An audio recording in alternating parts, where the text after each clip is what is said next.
Okanga jamais akonga bakombo na eka bakombo na akonga mwasi kitoko donc nazolambela président na ngai na otosola président na ngai loso yango oyo po président na mili loso président loso yango oyo naosola président na ngai naza complet parce que Ibrahim Ekekele ali a bien alalaka bien azasika kitoko aza na baministère na ye complet kala te président azokita tranquille biso nyonso biso tokende kaka na ba Scott Mukulu mbala mo toke kaka kuna mbuma donc naobetaka mbuma ka bebe mbuma na obetanga Scott mwana matete mwana mototo afanaka lale lelida na kati ya Espagne donc bambote ya trop mère mpe awa na kati ya palais mère nyekese yo yebika Scott mbuma Mukulu yebika mère lipasa na temps vrai chéri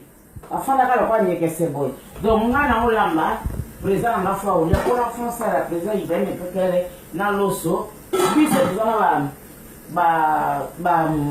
bise pangi baza ba mère niti mambote ba batonga baliaka mari tumba ba dame kosumato baza len sur mère niti mambote stratégie à fego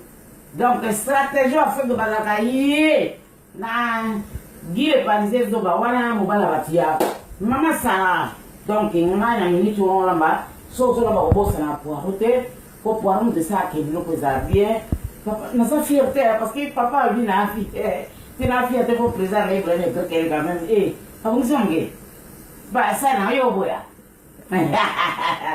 koko commence à misi kitoko na kati batini joli pilipio Belinda na kati rona mwana petit John toza na biso bien na bana pesa tango baleka songo bazawana bali kemera ba 5 die mambo bana petit na Rosini na ba Bervela Koda bazana la Patricia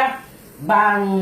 ma Micheline bazana ba surtout donc li passe à moi si kitoko na dola ko miselo parce que Scott Mukulu muma alors bi ye pena na le rida na kati ya Espagne donc Scott muma fana yo umena uzana vrai chéri azela ka ici Scott sera mais na olamba muke la kana mai parce que biso ana poto pe to futa kamai ko na so lamba na bloko bia ya président Ibrahim Ekekele mamo ko na kado tunga président te sona Président Onanyo. président Ibrahim Ekekele o zo sala ba na kata pesa tango Amo. mikolo pesa tango ba na nzongo ba bibi shem mama na Naomi mama na Isaac